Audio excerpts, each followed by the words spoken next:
Braucot uz Alūksnes novada Strautiņu pamatskolu, es uzreiz tā nevarēju atcerēties, kurā vietā tas ir.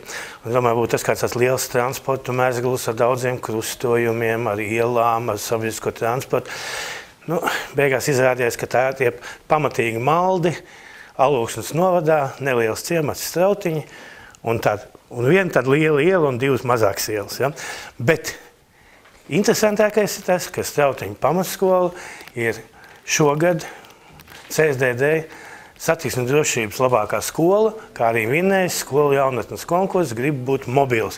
Kas ir tas, kas motivē jūsu audzēkņus tik nopietni, kā arī laikam skolotājs tik nopietni pieiet kustības drošības jautājumiem?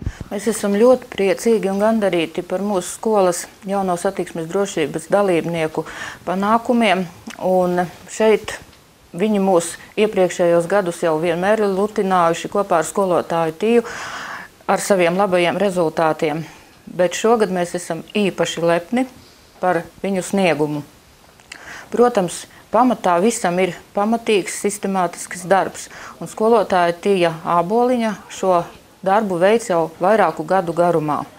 Nu, man atliek jūs apsveikt, izteikt milzīgi izbrīnu un uzreiz jau novinēt pie reizes arī jaunas satiksmes dalībnieks, tā teikt, lai jūs būtu absolūtie čempioni. Nu, tas būs grūti izdarāms. Man jau liekas, ka nereāli ir tas, ko jūs jau esat paveikuši. Sakiet, kā tas notiekās pēc kā iniciatīvas? Jo, teiksim, izglītības ministrijā nav tāda parametra, ka katrā klasē jāmāca satiksmes noteikumi. Nav, jā, bet mūsu skolā jau tas ir tāds kā prestiža, kā goda jautājums iestāties velo pulciņā, tāpēc, ka visi cīnās par to laiku, kad viņi tiks komandā Strauti 1. Jo Strauti 1 tā ir tā kā skolas izlase. Jā, tā ir tā skolas izlase. Un tāda kā cīņa un sacensība notiek visu laiku.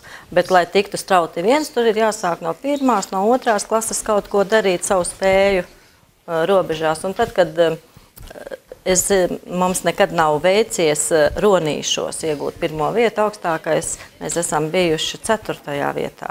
Tā kā teorētiskās zināšanas mums ir ļoti labas, arī pagājuši, kad es tos rezultātus izpētīju, teorētiskā ziņā mēs iekabinājām arī tiem, kas bija 1. vietā, bet tā braukšana.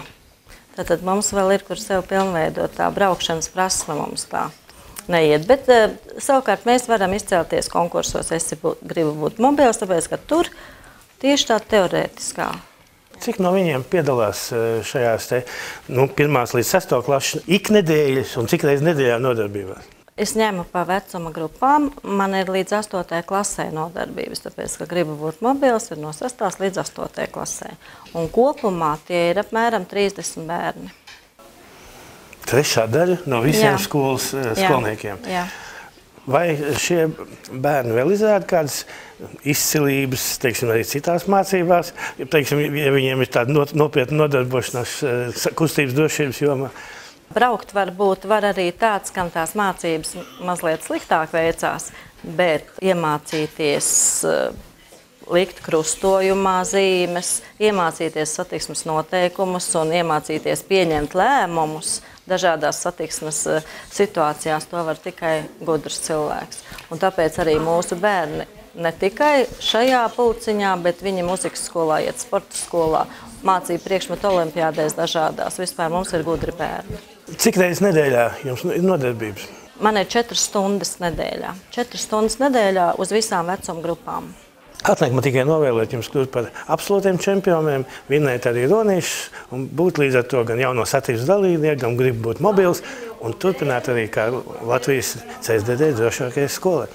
Nu, paldies, jo, kā saka, slikts ir tas kareivis, kas negrib kļūt par ģenerāli.